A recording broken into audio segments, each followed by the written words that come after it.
secundum verbum tuum in pace.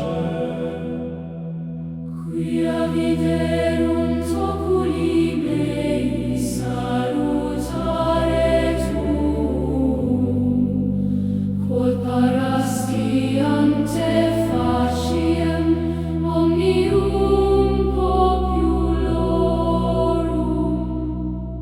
Alight to enlighten the nations, and the glory of your people Israel. Now let your servant go in peace, for my eyes have seen your salvation.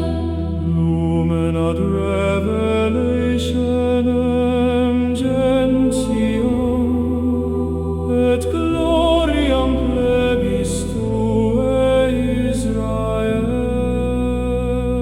In the silence of the evening, your promise shines like holy fire.